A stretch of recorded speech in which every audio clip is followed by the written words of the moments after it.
قل لئن اجتمعت الإنس والجن على أن يأتوا بمثل هذا القرآن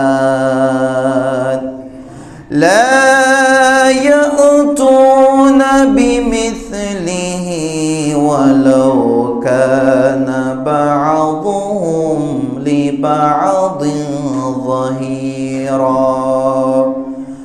আল্লাহ রাব্বুল আলামিন তার প্যারা মাহবুবের মাধ্যমে দুনিয়াবাসীর প্রতি চ্যালেঞ্জ জানাইলেন, ইয়া রাসূলুল্লাহ, ইয়া হাবিবাল্লাহ, আপনি গোটা দুনিয়ার মানুষদেরকে বলে দেন, গোটা দুনিয়ার মানুষদেরকে এলান করে দেন, আমার চ্যালেঞ্জটা মানুষদেরকে জানিয়ে দেন। লাইন জিতামাআতিল ইনসু ওয়াল জিন্নু, গোটা দুনিয়ার মানুষেরা যদি একত্রিত হয়ে যায়, গোটা দুনিয়ার জিন জাতিরাও যদি একত্রিত হয়ে যায়, আমি আল্লাহর দুই ধরনের সৃষ্টি রয়েছে, মানব জাতি, জিন জাতি।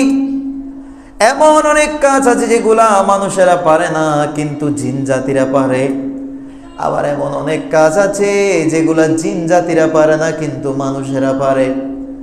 আল্লাহ বলছে, ইয়া রাসূলুল্লাহ, আমি আল্লাহর পক্ষ থেকে আপনি তাদেরকে ঘোষণা দিয়ে দেন, গোটা দুনিয়ার মানুষেরা, গোটা দুনিয়ার জিন জাতিরা একত্রিত হয়েও যদি তারা চেষ্টা করে আইয়াতু বিমিথলি হাযাল কুরআন, আমি আল্লাহ যেই কোরআন আপনি নবীকে দিয়েছি, যেই কোরআন আপনি নবীর উপর নাজিল করেছি, এরকম একটা কোরআন যদি গোটা দুনিয়ার মানুষ, গোটা দুনিয়ার জিন জাতি মিলেও যদি চেষ্টা করে এরকম একটা কোরআন বানানোর জন্য, এরকম একটা কোরআন তৈরি করার জন্য, লা ইয়াতুনা বিমিথলিহি ওয়ালাউ কানা বা'দুহুম লিবা'দিন যাহিরা।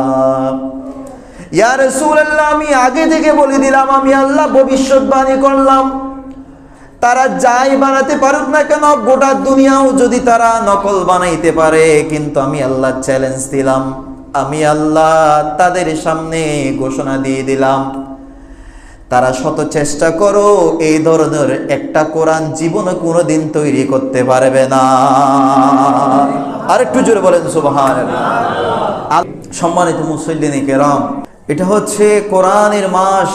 এই মাসের পরিচয় দিতে গিয়ে আমার আল্লাহ কোরআনের মধ্যে সূরা বাকারার 158 নম্বর আয়াতের মধ্যে বলছেন, শাহরুর রমাদানাল্লাযী উনজিলা ফীহিল কুরআন, এটা হচ্ছে এমন মাস, এই রমাদান মাস, যেই মাসের মধ্যে কোরআন নাজিল করা হয়েছে। এটা কেমন কোরআন?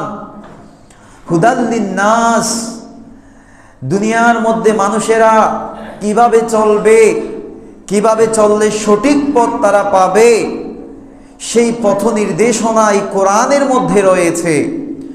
ওয়াবায়্যিনাতিম মিনাল হুদা ওয়াল ফুরকান, একেবারে অগুছালো ভাবে, অস্পষ্ট ভাবে নয়, সুস্পষ্ট ভাবে, পুঙ্খানুপুঙ্খ ভাবে সত্য মিথ্যা পার্থক্য করার জন্য যে জ্ঞান দরকার, যে হেদায়ত দরকার, এই জ্ঞান, এই হেদায়ত আমার আল্লাহ এই কোরআনের মধ্যেই রেখেছেন। সুবহানাল্লাহ।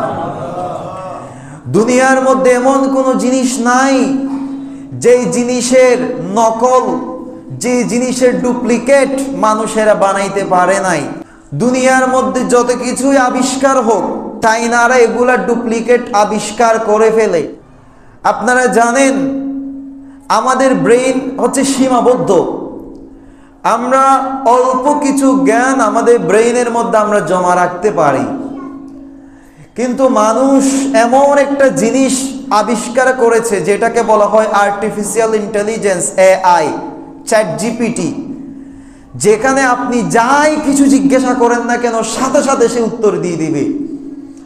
অর্থাৎ দুনিয়ার মধ্যে আমার আল্লাহ যা কিছুই তৈরি করেছেন, যা কিছুই সৃষ্টি করেছেন, মানুষেরা মোটামুটি এগুলোর একটা ডুপ্লিকেট আবিষ্কার করেছে।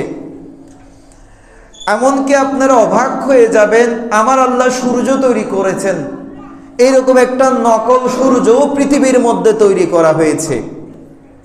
কিন্তু এমন একটা জিনিস আছে যেটা আমার আল্লাহর কুদরত, আমার নবীজির মুজিজা, যেটা কেউ কোনোদিন পারে নাই, পারবেও না কিয়ামত পর্যন্ত।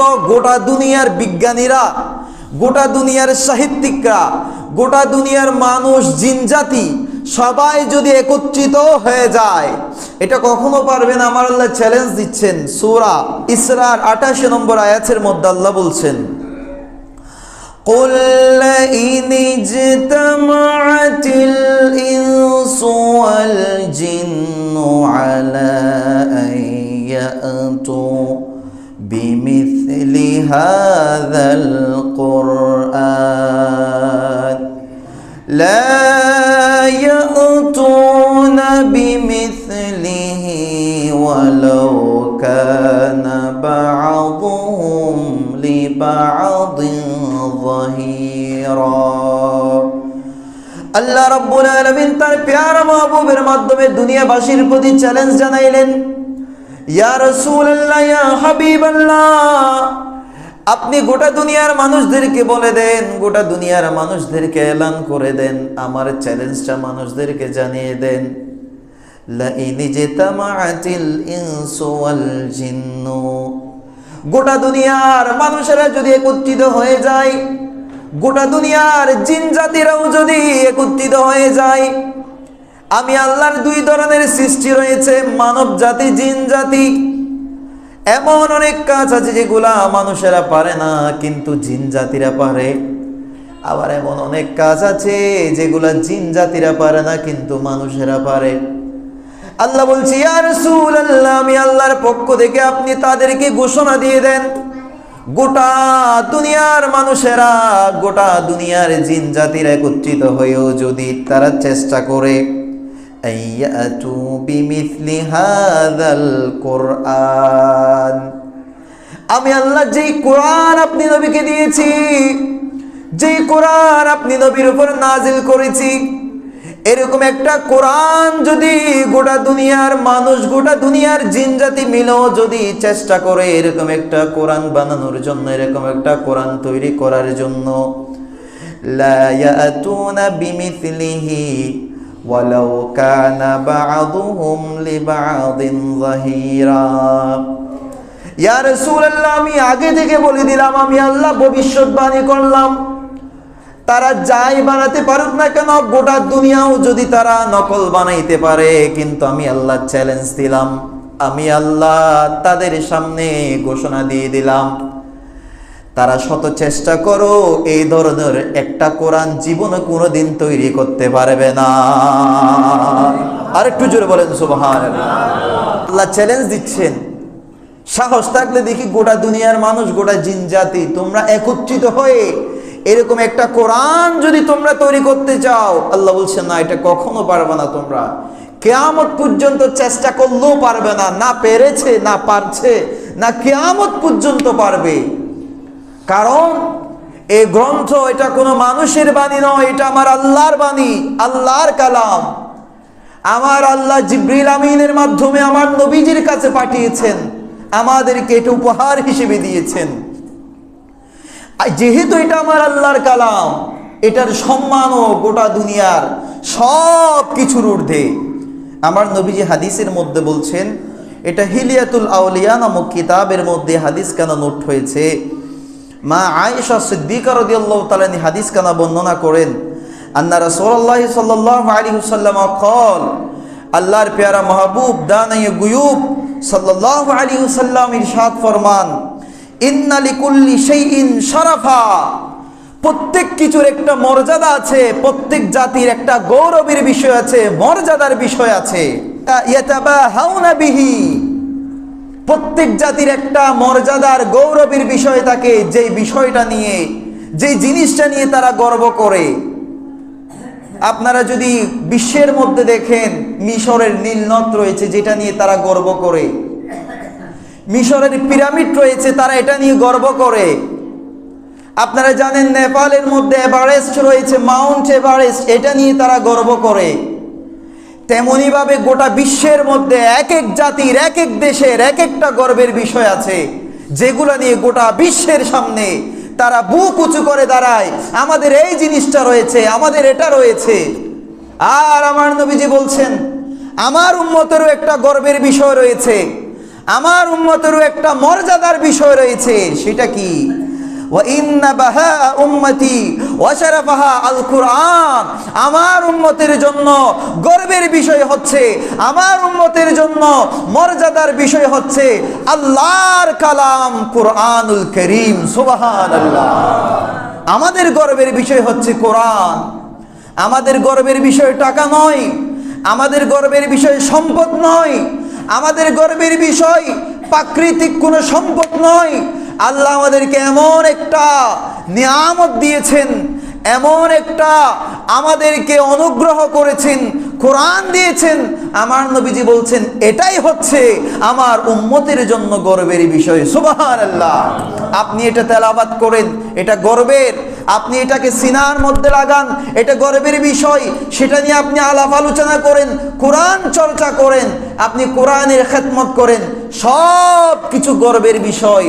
আপনি দেখেন একজন মানুষ, এমনি একটা সাধারণ মানুষ, সে যখন কোরআন তেলাওয়াত করে, কোরআন হেফজ করে, আমরা তাকে হাফেজে কোরআন বলি। সে যখন রাস্তা দিয়ে যায় আমরা তাকে সালাম জানাই, সে যখন কোথাও যায় আমরা তাকে সম্মান দিই। আরে বাবা, ও তো মানুষ, ইনিও মানুষ। ও যেরকম আল্লাহর বান্দা, সেও আল্লাহর বান্দা। ও যেরকম আল্লাহ এই এলাকার ছেলে, ও তো এলাকার ছেলে। এই ছেলে রাস্তা দিয়ে গেলে কোনো খবর থাকে না, এই ছেলে যখন রাস্তা দিয়ে যায় তখন তোমরা সালাম দাও, সম্মান করো। কারণ কি কি মধু তার মধ্যে রয়েছে। তখন এক বাক্যে সবাই বলবে, আমরা সম্মান তাকে জানাচ্ছি না, তার সিনার মধ্যে আমার আল্লাহর পাক কালাম রয়েছে, ওই কোরআনকে আমরা সম্মান জানাচ্ছি। সুবহানাল্লাহ। কোরআনের সাথে যত বেশি সম্পর্ক রাখবেন, আপনি হাফেজ হতে পারেন নাই, আপনি কোরআন তেলাওয়াত করেন, আপনি কোরআন তেলাওয়াত করতে জানেন না, আপনি কোরআন তেলাওয়াত শুনেন, আপনি কোরআন তেলাওয়াত শোনার সময় পাচ্ছেন না, কোরআনটাকে নিয়ে আপনি চুমুকান, কোরআন সিনার সাথে লাগান, যেভাবেই করেন না কেন এটার মাধ্যমে আল্লাহ আপনার সম্মান বাড়িয়ে দিবেন। সুবহানাল্লাহ বলেন। আমার নবীজি হাদিসের মধ্যে বলছেন, এটা ইমাম তাবরানি ওনার কিতাব আওসাতের মধ্যে নোট করেছেন, হাদিস নম্বর 539 নম্বর।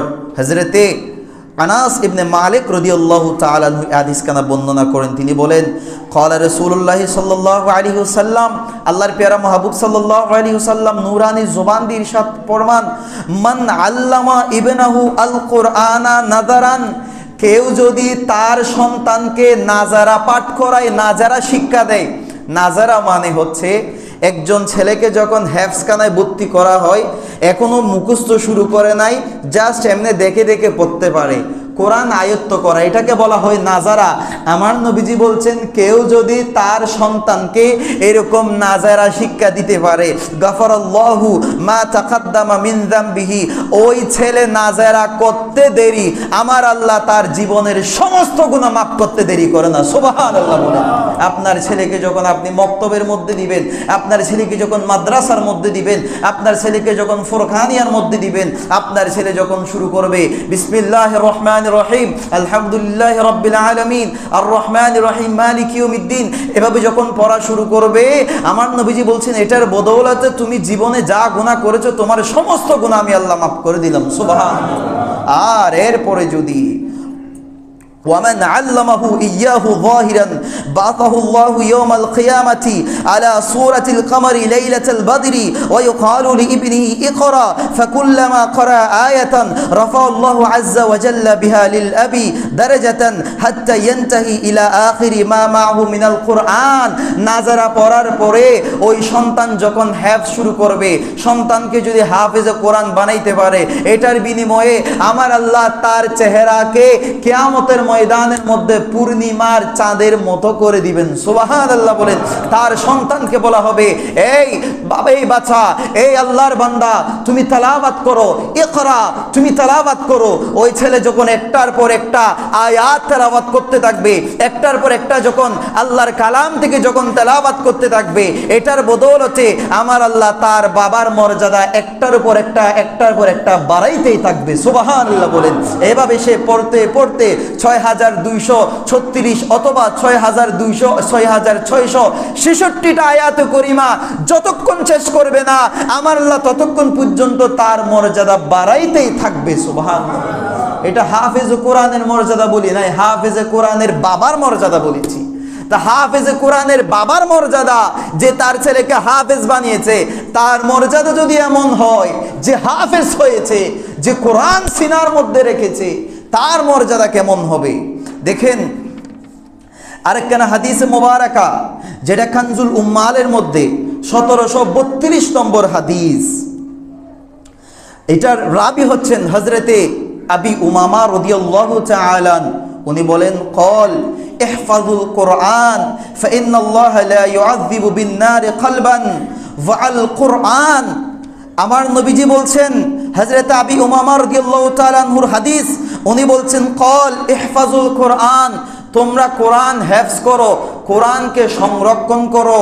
ফাইন্নাল্লাহা লা ইউআযযিবু বিন-নার, কারণ আমার আল্লাহ ওই ব্যক্তিকে জাহান্নামে দিবেন না, ওই ব্যক্তিকে জাহান্নামের আগুনে নিক্ষেপ করবেন না।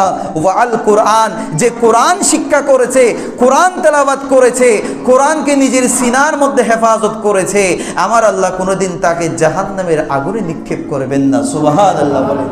এই যে কোরআন হেফজ করা, কোরআন তেলাওয়াত করা, তো আপনারা বলতে পারেন যে আমাদের তো কোরআন হেফজ করার সেই সামর্থ্য ছিল না, বা আমাদের মা বাবা আমাদেরকে হেফজ কেনা দেয় নাই, সেই জন্য আমরা পড়তে পারি নাই। এখানে কোরআন হেফজ করা মানে আপনাকে পুরা হাফেজ হতে হবে এমন না। আপনি পুরা হাফেজ হলে তখন আপনার এক সম্মান। আপনি যদি একটা আয়াতও যদি আপনি মুখস্থ করেন, এটার বিনিময়ে এটা যদি আপনি মহব্বতের সাথে করেন, আপনার যতটুকু সামর্থ্য ছিল, মনে করেন আপনি এখন বৃদ্ধ হয়ে গেছেন, আপনি কোরআন পড়তে পারেন নাই, এখন আপনি চিন্তা করছেন আমি তো পড়তে পারি নাই, এখন আপনি মাত্র একটা আয়াত মুখস্থ করলেন, কিন্তু এটা মহব্বত নিয়ে করলেন। এই মহব্বতের কারণে দেখা যাবে একটা আয়াতের বিনিময়ে আমার আল্লাহ হাসরের ময়দানের মধ্যে আপনাকে হাফেজে কোরআন করে দিয়েছে। সুবহানাল্লাহ। এটা আমার কথা নয়, এটা হাদিসের কথা। মেরাতুল মানাজি ফি শরহে মিশকাতুল মাসাবি, এই কিতাবের মধ্যে আল্লামা আহমদ ইয়ারখান নাঈমি রাহমাতুল্লাহ আলাইহি বলছেন, দুনিয়ার মধ্যে যারা মহব্বতের সাথে কোরআন তেলাওয়াত করবে, এই কোরআন তেলাওয়াতের বিনিময়ে আমার আল্লাহ তাকে কিয়ামতের ময়দানের মধ্যে আমার আল্লাহ তাকে হাফেজে কোরআন করে দিবেন। সুবহানাল্লাহ। আর তাকে বলা হবে, বান্দা তুমি দুনিয়ার মধ্যে যখন তেলাওয়াত করেছো, আমি আল্লাহর বড় সুন্দর লেগেছে, এখন তো আমি তোমাকে হাফেজ বানাই দিলাম, এবার তেলাওয়াত করো। এবার ওই বান্দা তেলাওয়াত করতে থাকবে, একটার পর একটা আয়াত তেলাওয়াত করবে, আর তার জন্য একতারা করে করে আমার আল্লাহ তার জন্য একটা বড় প্রাসাদ বানাই দিবেন। সুবহানাল্লাহ। আপনি যতটা আয়াত তেলাওয়াত করবেন, আপনার জন্য একটা করে প্রাসাদ উঠতে থাকবে। দেখেন এই কোরআন, যারা কোরআন পড়ে আর যারা কোরআন পড়ে না, তাদের উদাহরণ কেমন, এই ব্যাপারে একটা হাদিসে মোবারকা যেটা মুসান্নিফে আব্দুর রাজ্জাকের মধ্যে এসেছে, 6174 নম্বর হাদিস।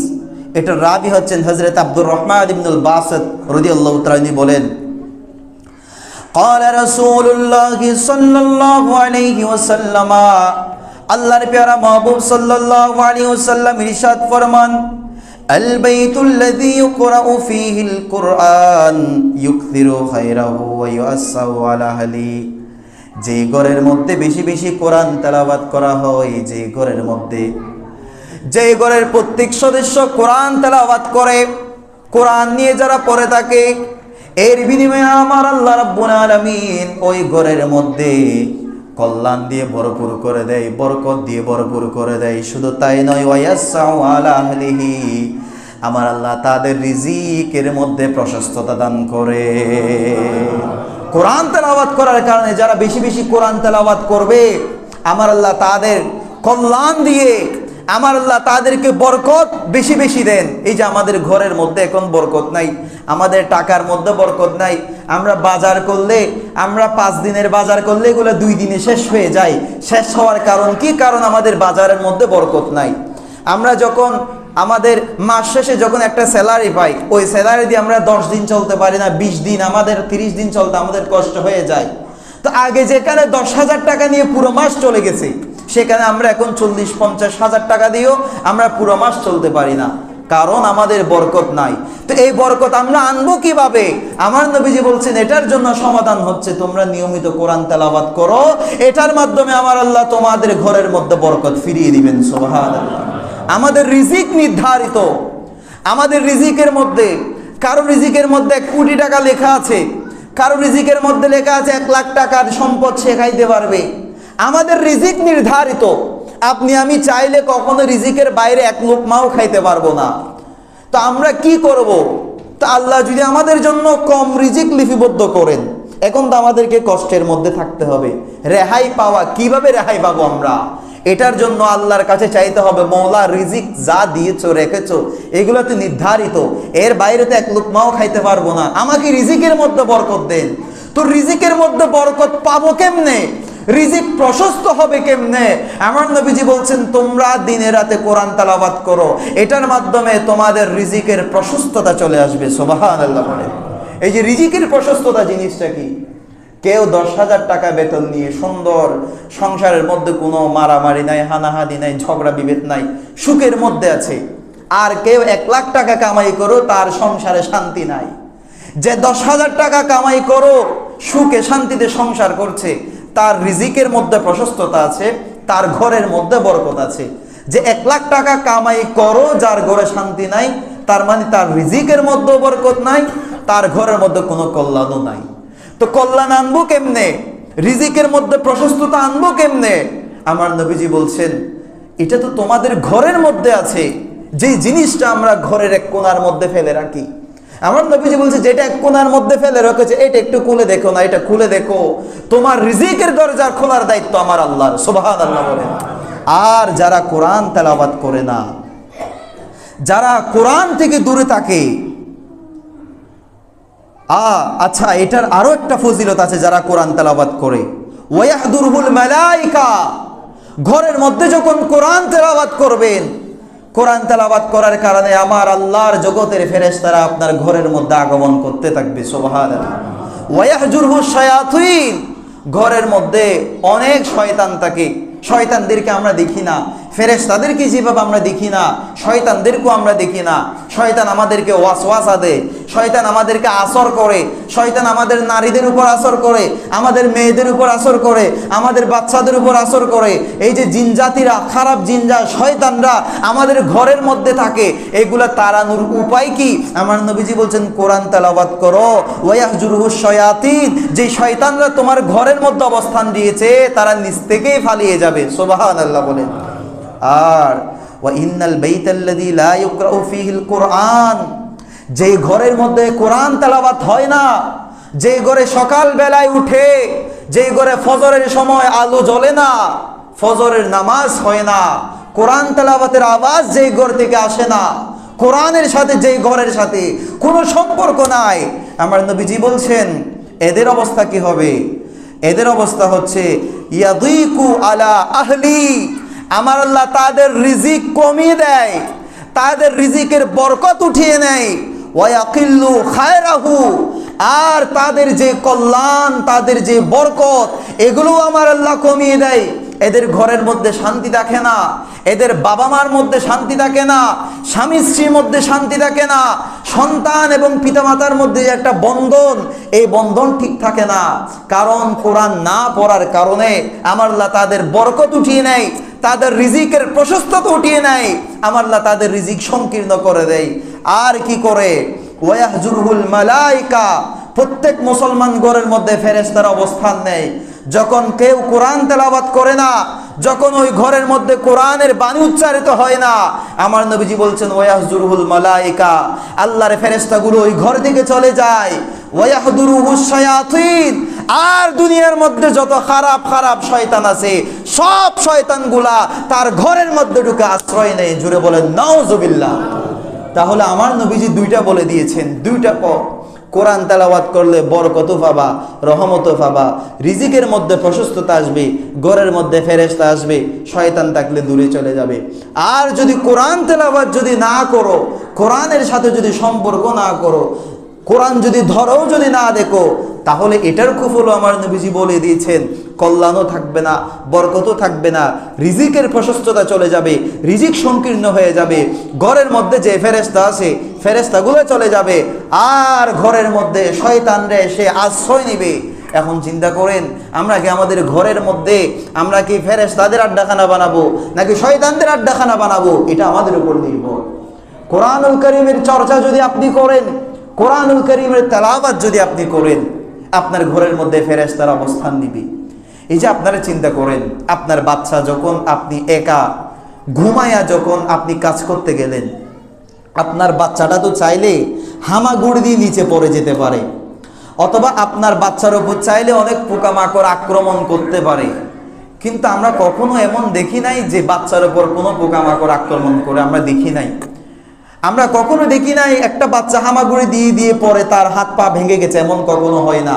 এটা না হওয়ার কারণ কি? কারণ ফেরেশতার মাধ্যমে আমার আল্লাহ তাকে রক্ষা করে। এখন আপনি যদি কোরআন তেলাওয়াত না করেন, আপনার ঘরের মধ্যে তো ফেরেশতা থাকবে না, তা আপনার বাচ্চাটাকে বাঁচাবে কি? আপনি যদি কোরআন তেলাওয়াত না করেন আপনার বাচ্চার উপরে, তখন তো শয়তানরা আপনার ঘরের মধ্যে অবস্থান নিবে। এই জন্য দেখা যায় আমাদের বাচ্চারা, আমাদেরকে বলা হয়, হুজুর আমার বাচ্চা বেশি কান্নাকাটি করে, আমার বাচ্চা ঘুমায় না, আমার বাচ্চাকে আসর করেছে। তাহলে এটা থেকে মুক্তি পাওয়ার একমাত্র উপায় হচ্ছে আপনি নিয়মিত কোরআন তেলাওয়াত করেন। এই কোরআনের মাধ্যমে আমার আল্লাহ এই ধরনের বদনজর থেকে, আসর থেকে, শয়তানের শারারিয়ত থেকে আল্লাহ মুক্তি দিয়ে দিবে। সুবহানাল্লাহ বলেন। আর আমার নবীজি বলছে, ওয়া ইন্নাল বাইতাল্লাযী ইউকরাউ ফীহিল কুরআন, যে ঘরের মধ্যে কোরআন তেলাওয়াত করা হয়, যে ঘরের মধ্যে কোরআনের চর্চা করা হয়, যে ঘর থেকে কোরআনের আওয়াজ আসে, ওয়ায়ুসাওয়ারু ফীহি ওয়ায়ুযীউ লিআহলিস সামাই কামা ইউযীউন নাজমু লিআহলিল আরদি, যেই ঘরের মধ্যে কোরআন তেলাওয়াত করা হয়, যেই ঘরের মধ্যে কোরআন নিয়ে চর্চা হয়, কোরআন নিয়ে আলোচনা করা হয়, কোরআনের কথাবার্তা হয়, ওই ঘরের মধ্যে আমার আল্লাহ ওই ঘরকে আলোকিত করে দেন। কেমন আলোকিত করে দেন?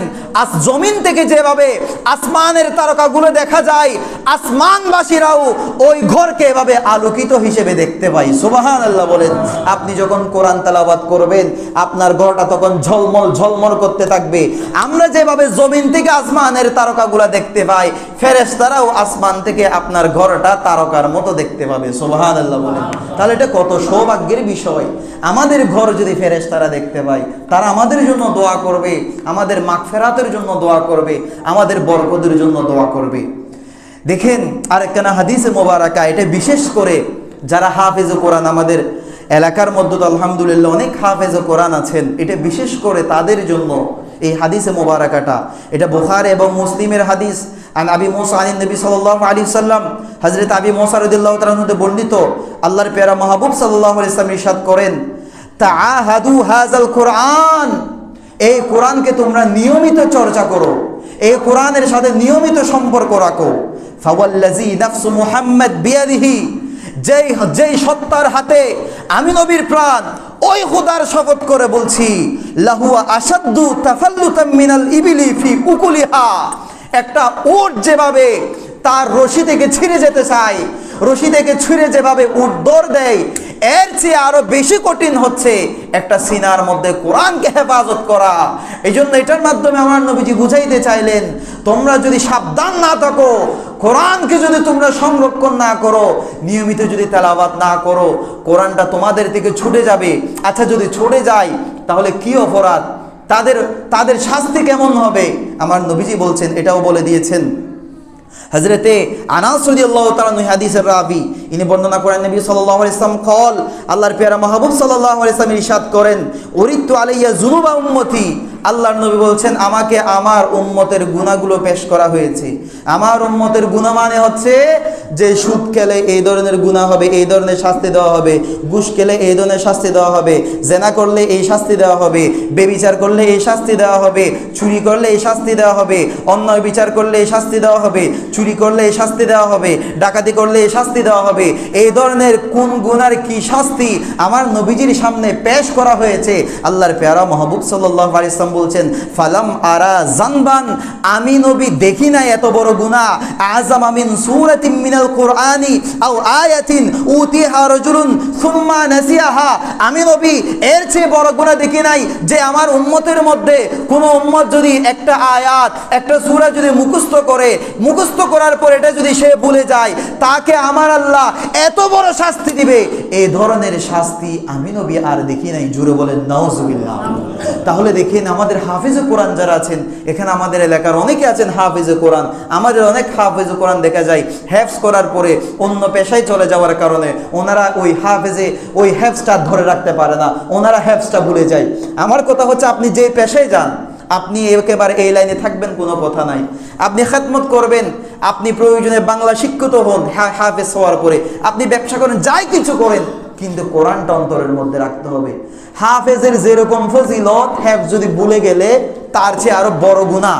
দেখেন আমাকে এখানে আপনারা যেভাবে সম্মান করেন, এখন আমাকে সম্মান করেন কোরআনের কারণে, আমাকে সম্মান করেন ইসলামের কারণে, আমি কোরআনের কথা বলি, এই জন্য আপনারা আমাকে সম্মান করেন। আবার আমি যদি এর বিপরীতটা যদি আমি করি, আমি যদি এখানে কোনো মেয়ে নিয়ে, অপরিচিত কোনো মেয়ের হাত ধরে যদি আমি হাঁটি, আমি যদি অন্যান্য ছেলেদের নিয়ে আমি যদি হাঁটি, যেভাবে সম্মান করেছেন এর চেয়ে বেশি অসম্মান আপনারা আমাকে করবেন। কারণ যে যাকে যত বেশি মহব্বত করে, বকা দেওয়ার সময় কিন্তু বেশি বকা দেয়। তো হাফেজে কোরআন যারা আছে তাদের সম্মান যেভাবে অনেক বেশি, এগুলো যদি ভুলে যায় তাদের শাস্তিও এরকম। শুধু হাফেজে কোরআন নয়, এর মধ্যে আপনিও আছেন, আমিও আছি। কোন একটা সূরা আপনি আগে মুখস্থ করেছেন, এখন ভুলে গেছেন, এটা যদি আপনি ভুলে যান, কোন একটা আয়াত আগে মুখস্থ করেছেন, এখন ভুলে গেছেন, আল্লাহর কাছে তওবা করে আবারও মুখস্থ করে নেন। কারণ আমার নবীজি বলছেন, একটা আয়াতের বিনিময়ে আমার আল্লাহ আপনাকে এত বেশি শাস্তি দিবেন, এই ধরনের শাস্তি আমি নবী আর দেখি নাই। আল্লাহ আমাদেরকে বেশি বেশি কোরআনের সাথে সম্পর্ক রাখার, কোরআন তেলাওয়াত করার তৌফিক দান করুক, আমিন। এটা কোরআনের মাস, এই মাসে যদি আপনি কোরআন তেলাওয়াত না করেন তাহলে করবেন কখন? প্রতিদিন এক পারা করে পড়েন। আপনি এক পারা করে পড়তে পারেন না, অর্ধ পারা পড়েন। অর্ধ পারা পড়তে পারেন না, এক পাতা করে পড়েন। এক পাতা পড়তে পারেন না, এক পৃষ্ঠা পড়েন। এক পৃষ্ঠা পড়তে না পারলে অর্ধ পৃষ্ঠা পড়েন। অর্ধ পৃষ্ঠা না পড়লে যত প্রয়োজনে একটা লাইন হলেও পড়েন। এটা কোরআনের মাস। এই মাসের মধ্যে আপনি যদি কোরআনকে সম্মান না করেন, কোরআন তেলাওয়াত না করেন, কোরআন আপনার বিরুদ্ধে গিয়ে অভিযোগ দিবে, আল্লাহ তুমি তো আমাকে পাঠিয়েছিলা এদের জন্য তেলাওয়াত করার জন্য, কই তোমার বান্দা তো আমাকে ধরে দেখে নাই, আমাকে তো তেলাওয়াত করে দেখে নাই, আমাকে ছুঁয়েও তো দেখে নাই, তখন আপনি কোথায় যাবেন? এই জন্য আল্লাহ আমাদেরকে কোরআন তেলাওয়াত করার, কোরআনের সাথে সম্পর্ক রাখার তৌফিক দান করুক, আমিন। সম্মানিত মুসল্লিনী কারাম, এই রমজানের মধ্যে আমাদের সবচেয়ে গুরুত্বপূর্ণ বিষয় হচ্ছে রমজানের মাসআলা মাসাইল। আমি প্রথম তারাবি যখন শুরু হয়েছে, আপনাদেরকে ছোটখাটো কয়েকটা মাসআলা বলেছিলাম। ইনশাআল্লাহ সেই ধারাবাহিকতায় আজকেও আপনাদেরকে কয়েকটা মাসআলা বলবো। আপনারা একেবারে গভীর মনোযোগের সাথে শোনার চেষ্টা করবেন। কারণ আমরা অনেকে রোজা রাখি, বিশেষ করে গ্রামের মধ্যে যে মসজিদগুলো আছে, অধিকাংশ মানুষের রোজা হয় না মাসআলা মাসাইল না জানার কারণে। ওনারা রোজা রাখার পরেও রোজা হয় না, এবং এগুলার কারণে আল্লাহর কাছে জবাবদিহি করতে হবে। তো এই কারণে আমাদের সবচেয়ে প্রয়োজন হচ্ছে এই মাসালা মাসাইলগুলো জানা। তো আপনাদেরকে আমি সরাসরি একেবারে আপনাদের বরকতের জন্য, যাতে আপনারাও উপকার হাসিল করতে পারেন, আজকে একদম কিতাব নিয়ে এসেছি। নুরুল ইদা মা মারাকিল ফালা, এটা লিখেছেন আবুল এখলাস হাসান ইবনে আম্মার ইবনে আলী আল মিসরি আশরুমবুলালি আল হানাফি রহমতুল্লাহ আলাই। এটা হচ্ছে এই কিতাবের লেখক। উনি মৃত্যুবরণ করেছেন 1069 হিজরিতে, তার মানে আজ থেকে প্রায় 400 বছর আগের আলেম। উনি এই কিতাবটা লিখেছেন। এই কিতাবের মধ্যে এখানে প্রত্যেকটা বিষয়ের উপর আলোচনা আছে। তো কিতাবুস সোম থেকে আমি আপনাদেরকে যে মাসালাগুলো শোনাবো সেটা হচ্ছে বাবুন ফি বায়ানি মা লা ইউফসিদুস সোম। এই বাবটা হচ্ছে যে কাজগুলা করলে রোজা ভঙ্গ হয় না। এমন অনেক কাজ যেগুলাকে আমরা মনে করি আমাদের রোজা ভেঙে যায়, এটা মনে করে আমরা অনেক সময় খানাপানি শুরু করে দিই, অথচ এই কাজগুলার মাধ্যমে রোজা ভাঙে নাই, কিন্তু আপনি খাওয়ার কারণে রোজা ভেঙেছে। এই কাজগুলা কি কি? ওয়াহুয়া আরবাআতু ওয়া ইশরুনা শাইআন, এগুলা হচ্ছে 24টা জিনিস। মা লাউ আকালা আও শারিবা আও জামাআ নাসিআন, কেউ যদি ভুলবশত, এখন হচ্ছে ভুল হচ্ছে দুই, একটা হচ্ছে অসতর্কতা আর একটা হচ্ছে ভুল। ভুল মানে হচ্ছে আপনি যে রোজাদার এটা আপনার স্মরণের মধ্যেও নাই, আপনি যে রোজাদার এটা যে রমজান মাস এটা আপনার স্মরণের মধ্যে নাই। এইরকম অবস্থায় যদি কেউ আখালা, কেউ কিছু খায়, সেটা ভাত হতে পারে, সেটা নাস্তা হতে পারে, যাই কিছু হোক, আও সারিবা অথবা কোনো কিছু পান করে, পানি খেয়ে নিলেন, জুস খেয়ে নিলেন, যাই কিছু খান না কেন, আও জামা অথবা স্ত্রীর সাথে একান্তে মিলিত হলো, তাহলে তার রোজা ভঙ্গ হবে না। এখন ওয়া ইন কানা লিন্নাসি কুদরাতুন আলা সাওম, যে কোনো কিছু ভুলে খাচ্ছে, মনে করেন আপনি ভুলে ভাত খাচ্ছেন, এখন আপনার কাছে শক্তি আছে, সামর্থ্য আছে, এটা আমি দেখতে পাচ্ছি, আমি এটা দেখতে পাচ্ছি, মাসালা খেয়াল করবেন। ইউজাক্কিরুহু বিহি মান রাআহু ইয়াকুলু, মনে করেন আমার ফরিদ ভাই ভাত খাচ্ছে, ওনার ছেলেও আমার ভাই, উনিও আমার ভাই, আচ্ছা উনি মনে করেন ভাত খাচ্ছে, এখন আমি দেখতে পাচ্ছি উনি আলহামদুলিল্লাহ উনি ঠিক আছে, শারীরিকভাবে ফিট আছে, উনি যদি ভাতগুলা না খেলেও কোনো সমস্যা হবে না রোজা অবস্থায়। ওনার কিন্তু স্মরণ নাই উনি রোজা, মাসালাটা ভালোভাবে বুঝবেন, ওনার স্মরণ নাই উনি রোজা, এই জন্য উনি বলে ভাত খাচ্ছে অথবা পানি খাচ্ছে, এই জিনিসটা দেখে ফেলেছি আমি।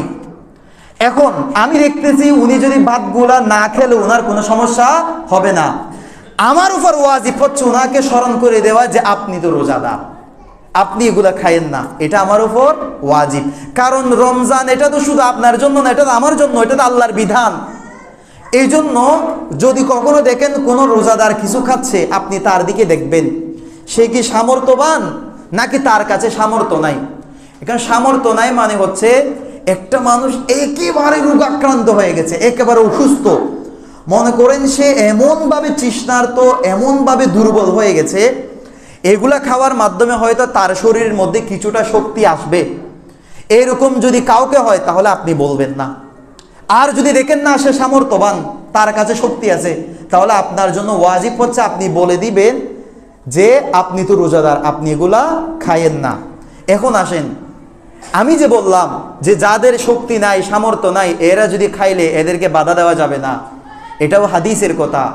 আমার নবীজি বলছেন এটা সে নিজ থেকে খায় নাই, আমার আল্লাহ তাকে খাওয়াইয়েছে, সুবহানাল্লাহ। দেখেন এরপরের মাসালা হচ্ছে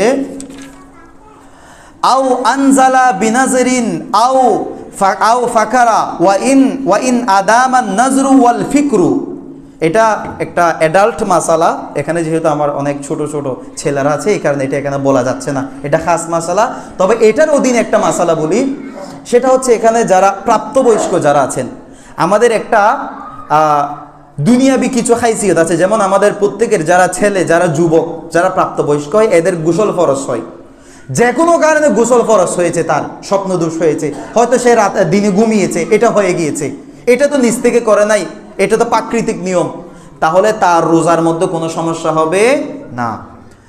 আর আও আদাহানা, কেউ মাথার মধ্যে তেল মালিশ করলো, দাড়ির মধ্যে তেল মালিশ করলো, এটার মাধ্যমেও রোজা ভঙ্গ হবে না।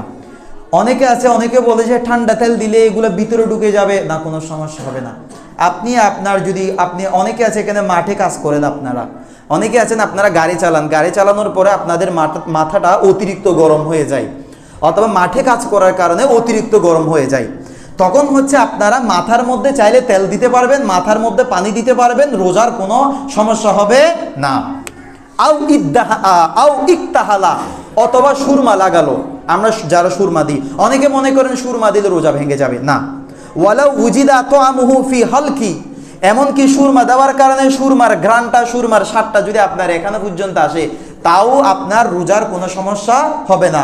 তার মানে আমরা রোজা অবস্থায় তেলও দিতে পারবো, রোজা অবস্থায় আমরা সুরমাও লাগাতে পারবো। আর আও ইহতাজামা, অথবা হেজামা করলো, এগুলো তো আমরা এখন করি না, অনেকে আধুনিক হেজামা সেন্টার যেগুলো আছে, ওই যে অনেক সময় দেখবেন ডাক্তারের দোকানের মতো কাফ দিয়ে রক্ত বের করে না, এরকম হেজামা নিলেও রোজার কোনো সমস্যা হবে না। আও ইকতাবা, অথবা গীবত করলো, দেখেন রোজা অবস্থায় যদি আপনি গীবত করেন, আপনার রোজার সওয়াব থেকে আপনি মাহরুম হয়ে যাবেন, এটা বড় ধরনের গুনাহ, এটা এমনি তো গুনাহ, রোজা অবস্থায় করলে আরো বড় ধরনের গুনাহ। কিন্তু কখন আপনি ভুলে করে ফেলেছেন, গীবত মুখ দিয়ে চলে এসেছে, মানুষ হিসেবে ভুল করেছেন, কিন্তু এটার মাধ্যমে রোজা ভঙ্গ হবে না। আও নাওয়াল ফিতরা ওয়ালাম ইয়াফতুর, আপনি নিয়ত করেছেন আমি একটু রোজা ভেঙে ফেলবো, কিন্তু আপনি রোজা ভাঙেন নাই, এই যে নিয়ত করেছেন রোজা ভেঙে ফেলবো, এটার মাধ্যমেও আপনার রোজা ভাঙবে না।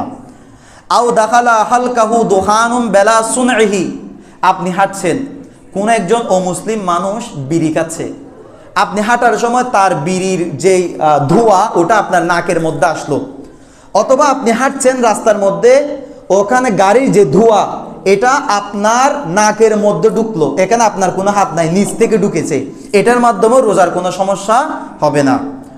আও গুবারুন ওয়ালাউ গুবারু তাহুনি আও জুবাবুন আও আসর আও আসরা তুআমিল আদবিয়াতি ফিহি ওয়া হুয়া যাকিরুল লিসাওমি, অথবা আপনি চাল গুঁড়া করার জন্য আপনি ওখানে এরকম দোকানে গেলেন যেখানে চাল গুঁড়া করা হয়, চালের গুঁড়াগুলা হচ্ছে যখন এগুলা আটা ময়দা হয়ে যায়, এগুলা তো উড়ে উড়ে মনে করেন আপনার নাকের মধ্যে ঢুকে গেছে, অথবা আপনার গাল হা করার সময় গালের মধ্যে ঢুকে গেছে, এটার মাধ্যমে আপনার কোনো রোজার ক্ষতি হবে না। হ্যাঁ, আপনি যদি কোনো আটা ময়দা নিয়ে যদি খেয়ে ফেলেন আপনার রোজা ভেঙে যাবে, কিন্তু এগুলো যদি এমনি উড়ে উড়ে এসে যদি আপনার গালের মধ্যে আপনার নাকের মধ্যে ঢুকে যায়, এটার মাধ্যমে আপনার রোজা ভঙ্গ হবে না। অনেক সময় দেখা যায় আমাদের নাকের মধ্যে গালের মধ্যে মাছি ঢুকে যায়, এবং এটা ঢুকে অনেক সময় এখানে পেটের মধ্যে চলে আসে, এটার মাধ্যমে আপনার রোজা ভঙ্গ হবে না। আও আসবাহা জুনুবান ওয়ালাউ ইস্তামাররা ইয়াওমান বিল জানাবা, যারা বিবাহিত আছেন, আপনাদের গোসল ফরজ হলো অথবা অন্য কারো গোসল ফরজ হলো, এই অবস্থায় যদি আপনারা সারা দিনও যদি পবিত্র না হন, রোজার কোনো সমস্যা হবে না। তবে হ্যাঁ, এটা তো রোজা অবস্থায় তো অপবিত্র থাকা ভালো না, তবে রোজার কোনো সমস্যা হবে না। আও সাব্বা ফি ইহলিলিহি, এটা কেন বলা যাবে না, সেনসিটিভ মাসালা।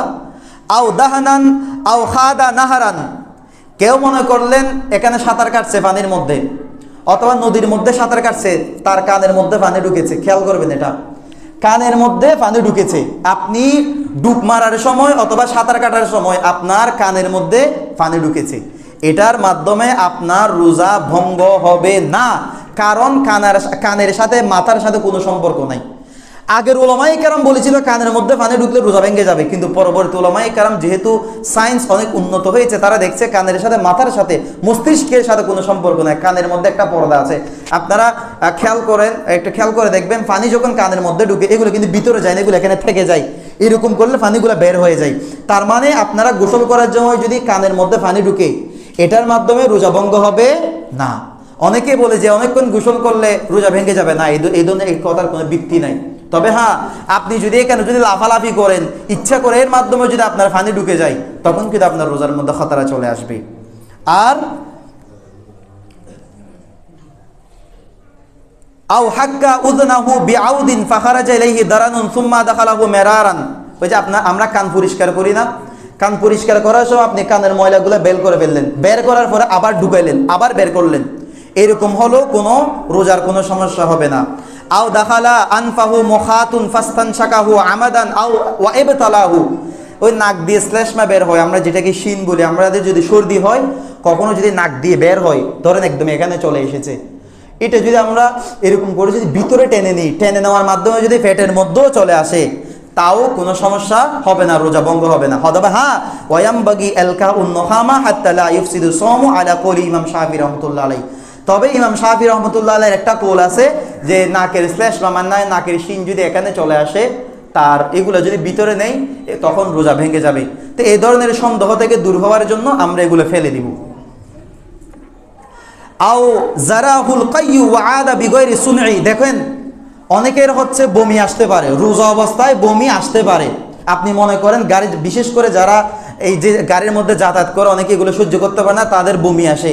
রোজা অবস্থায় যদি বমি আসে, তখন ওয়ালাউ মালাআ ফামিহি ফিস সাহি, মুখ ভর্তি একদম মুখ ফুরে গেছে, মুখ ফুরাগে গেলেও এগুলো যদি আপনি ভিতরের দিকে যদি টেনে নেন, রোজার কোনো সমস্যা হবে না। তবে হ্যাঁ, মুখ থেকে যদি বের হয়ে যায়, এগুলো যদি ভিতরে যায়, তখন কিন্তু রোজা ভেঙে যাবে।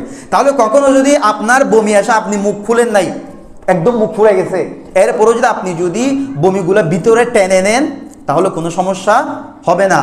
এমনকি আও ইস্তাকা আকাল্লা মিন মিলই ফামিহি আলা সহিহি ওয়ালাউ আআদাহু ফিস সহি, এমনকি কেউ যদি ইচ্ছা করে বমি করলো, ইচ্ছা করে বমি মানে আপনি গালের মধ্যে যদি আঙ্গুল ঢুকাই দেন, হাতের আঙ্গুল যদি এখানে যদি ঢুকাই দেন আপনার বমি আসবে। কেউ যদি ইচ্ছা করে যদি এরকম বমি করে, বমি যদি অল্প হয় এগুলো যদি ফিরিয়ে নেয় তাহলে রোজা ভাঙবে না, তবে মুখ ভর্তি বমি হয়ে গেলে তখন আপনার রোজা ভেঙে যাবে।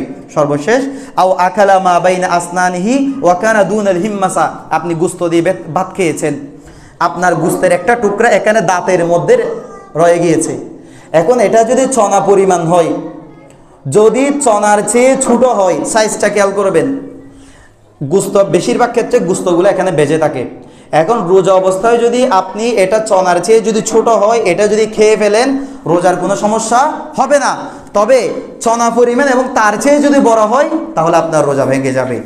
আর আও মাদাগা মিথলা সিমসিমাতিন মিন খারিজি ফামি হাত্তা তালাশাত ওয়ালাম ইয়াজিদ লাহা তুআমান ফি হালকি, আর যদি এরকম হয় বাহির থেকে কোনো তিল পরিমাণ, ওই যে তিলের খাজা তিল আছে না, এরকম তিল পরিমাণ কিছু যদি আপনি চাবান, এটা যদি মুখের মধ্যে মিশে যায়, এটার স্বাদ অথবা এটার গন্ধ কোনো কিছু ভিতরে যায় নাই, তাহলে এটার মাধ্যমে রোজা ভঙ্গ হবে না।